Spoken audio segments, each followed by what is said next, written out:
2017-2018 eğitim öğretim yılı bahar ayında düzenlenen Geleceği Üretenler Programı'nın sertifika törenine hoş geldiniz.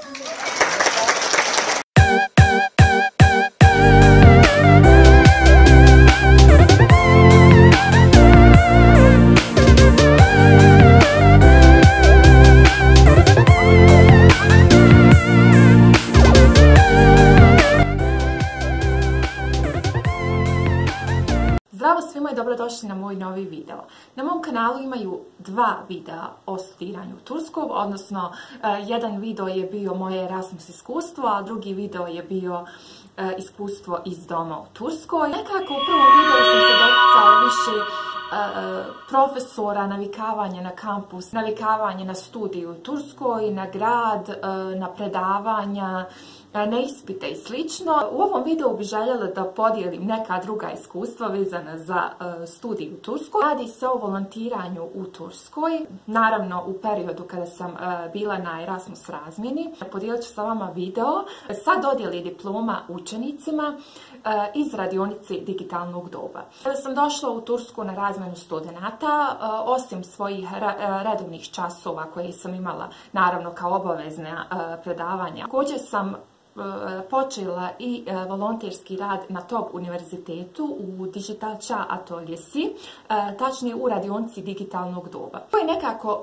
bilo i prvo upoznavanje mene i digitalnog svijeta. Da pričam o tom digitalnom svijetu, mogu reći da sam bila prilično daleko od svega toga. Sve ono što sam koristila na laptopu bio je Word, PowerPoint i Excel i to sam koristila za fakultet. Word smo nekako non stop svi morali da koristimo, bez obzira o kojim se odsjeku radi, za kucanje seminara i slično, tako da sam se non stop družila sa Wordom. PowerPoint također za izradu prezentacija, Excel manje i više sam ulazila onako iz znatiželje, dok sam se s ostalim radnjama skroz malo družila. I nekako tu su započeli prvi časovi tog programiranja, robotika, elektronska muzika, Scratch, Tinkercad i ostalo, i nekako tu sam prvi put zakoračila u taj digitalni svijet. Digital Çağ Atölyesi ili radionica novog doba je radionica za djecu uzrasta od 7 do 14 godina i ja sam tu radila posao volontera, odnosno pomagala sam djeci ukoliko imaju nekih pitanja. Pomagala sam ja djeci, a i sama sam ja učila od te iste djece. Su časovi bili vikendom, zbog toga sam i mogla prisustvovati. U toku sedmice bila sam na predavanjima, a za vikend bila sam na ovim časovima. Subota i nedjelja je bila rezervisana za časove digitalnog svijeta. I prije nego što odim na časove, malo nam pokažu koja je radnja, o čemu se radi, šta je poenta svega toga. Nakon toga profesor objašnjava učenicima tu lekciju i dok slušam više sam i ja učila na koji način sve to ide, pa sam nakon tog objašnjenja, oni su tu nešto pravili, ako je čas robotike onda sklapaju robota, ako je čas elektronske muzike onda koriste svoje vještine kao DJ. Tim časovima sam uspjela i da slušam predavanja, da i ja učim na koji način sve funkcioniše, a i nakon toga da tu istoj djeci koja pohađa taj kurs, da pomognem ono što im nije jasno. Ta su predavanja trajala od marta do juna. Čini mi se da je ova dodjela diploma, svečana dodjela diploma, bila oko u junu. Neću da kažem datum jer se ne sjećam, bila u junu 2018. godine. Bile su 4 grupe i svi učenici su prisustvovali na tu svečanoj dodjeli diploma koja se organizovala u sali Top univerziteta. Profesori su meni i prijateljci ponudili da budemo voditeljice na tom programu. Biti voditeljica na tako velikoj dodjeli diploma i na tako velikom univerzitetu kao što je Top univerzitet je stvarno bilo nešto veliko za mene. Geçtiğimiz yüzyıla hakim olan eğitim modeli anlayışı, bugünkü bilim, teknoloji ve sürekli etkileşimlerin yaşandığı bir dünyada sürdürülemez hale gelmişti. 21. yüzyıl becerileri gelişmiş, bugünün değil, yarının dünyasını hedef alarak insan yetiştirmek ve çocuklarımıza çağın ve teknolojinin getirdiklerine uyumlu bir takım yenilikleri kazandırmak zorundayız. küçük nüfuslarına rağmen eğitimle birlikte teknoloji ve bilişim konusunda büyük bir ivme yakalamayı başaran Estonya ve Litvanya gibi Baltık ülkeleri bunun en güzel örnekleridir. Bu atölyede savunulan düşünce, kısaca çocukların teknolojiyi tüketimi yerine üretimidir. Dijital çağda yeni nesil ne yazık ki teknolojiye bağımlı durumda. Üretime teşvik, klasik eğitim metotlarıyla oldukça zor. Dijital çağ atölyesi bu noktada Maker hareketi bünyesinde 21. yüzyıl becerileri ile eğitimde dönüşümü hedef alan bir oluşumdur. Nekoliko dana prije te svečane ceremonije dali su nam da uvježbavamo govor. Tad su se predavanja završila, nekako je bio onaj termin ispita, ali čini mi se da su ispiti bili završeni. Tad čekali smo rezultate ovdje, rezultate od ispita. Par dana prije te ceremonije smo išli na probu. Ja ću vama i ostaviti taj video, u stvari ubacivat ću ovdje da vidite kako je sve to prošlo. Geleceği üretenler programlarının top eğitim bünyesinde gerçekleştirilmesini sağlayan bütün destekçilerimize teşekkürlerimizi sunarız.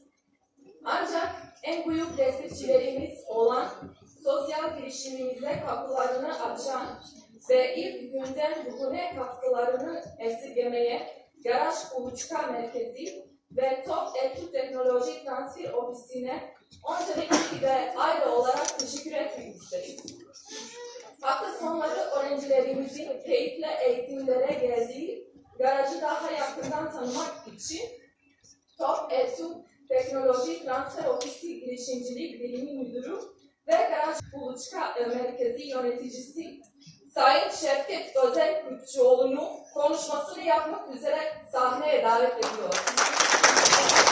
Nakon te dodjele diplome, naravno dobila sam ja svoju volontersku diplomu i sada ću podijeliti i nju sa vama. Posle diplome koju sam dobila sa Orta Doğu Tehničkog univerziteta u Ankari, odnosno da sam sa studija na tom univerzitetu, ovo je moja druga najdraža diploma koju sam dobila u Turskoj. Sa tog univerziteta iz radionice digitalnog društva. Nadam se da možete da vidite.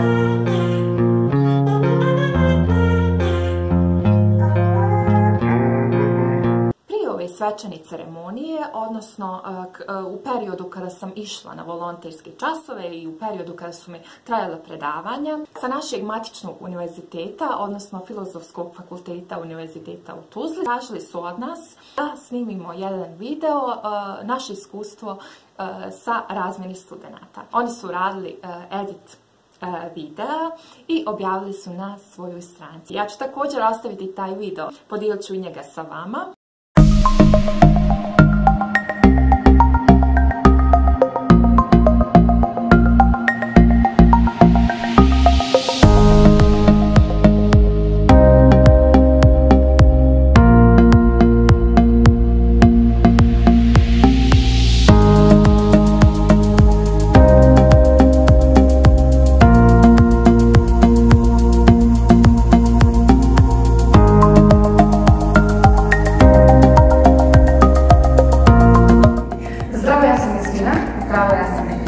Studentica smo 4. godine Filozofskog fakulteta univerziteta u Tuzli na odsjeku za turski jezik i književnost. Ovaj semestar smo na razmjeni studenata na Orta Doğu Tehničkom univerzitetu u Ankari. Razmjena studenata omogućava upoznavanje nove države, kulture, tradicije kao i ljudi širom svijeta. Susreli smo se sa srdačnim osobljem, novim metodama i tehnikama učenja, stječemo nova znanja i nove ideje koje ćemo primjenjivati na svom univerzitetu. Pronađite nešto za sebe. Nemojte se bojati i rizikujte jer vrijedi. I na kraju krajeva pronađite sami sebe.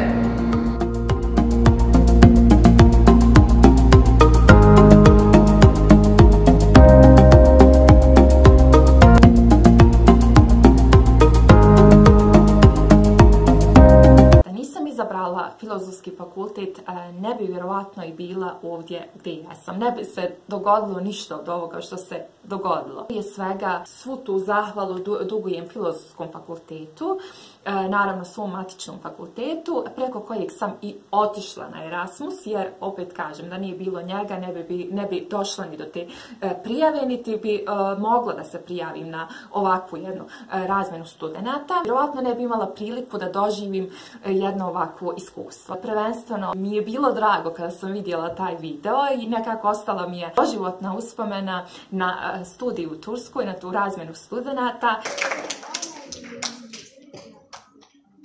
Dijital Çağ Atölyesi eğitim koordinatörü ve eğitmeni değerli konuşmasından dolayı teşekkür ederiz.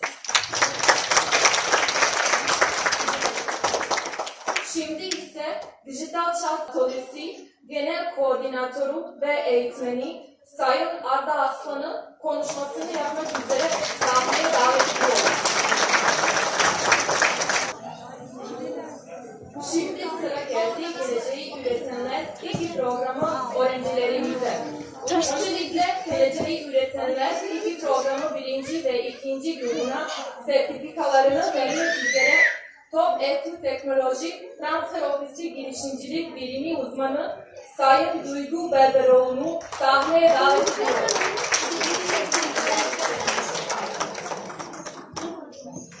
Şimdi geleceğin üretenler iki programı 1. grubunu alkışlarınızla sahneye çağırmak istiyorum. Top Etü, çocuklar için de dijital çağ atölyesi.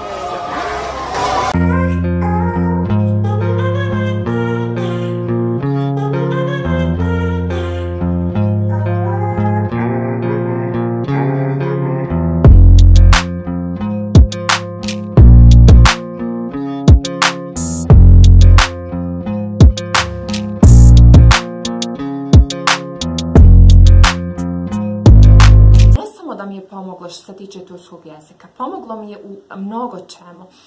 Mislim da vam nisam nikada spomenula da mi ovdje nismo bile razmijenjene na odsjek za turski jezik i književnost, jer na tom odsjeku, taj odsjek je postojao na Univerzitetu Bliskog istoka u Ankari, međutim nisu prihvatali strance, tako su nam rekli.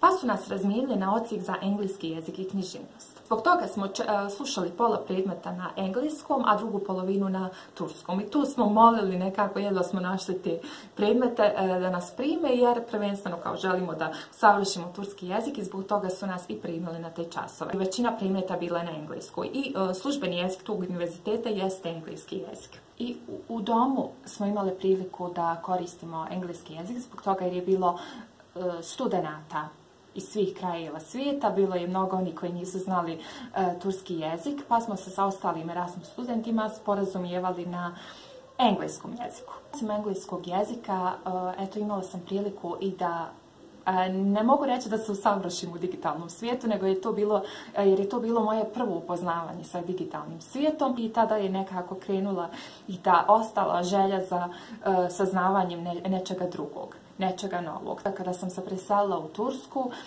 krenula sam ponovo da razvijam svoje vještine u digitalnom svijetu. Tako što sam počela sa obrazovanjem na digitalnoj akademiji. Tu sam naučila na koji način se koristi WordPress, na koji način se koriste društvene mreže. Odnosno, tu su više bila predavanja stručnjak za društvene mreže.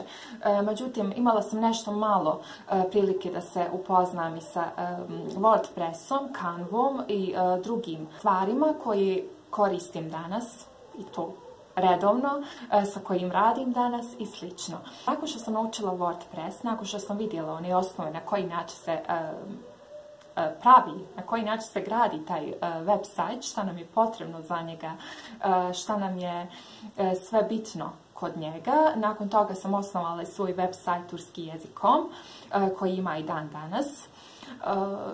Sve one vještine koje sam tamo vidjela, koristila sam na tom web sajtu. Radionici digitalnog doba pristupala sam nekim naprednim časovima za programiranje, robotiku, elektronsku muziku i slično. Dodano je još mnogo nekih novih časova. Naravno, kako tehnologija napreduje i ti se časovi non stop mijenjaju, dodaje se sve neke nove teme.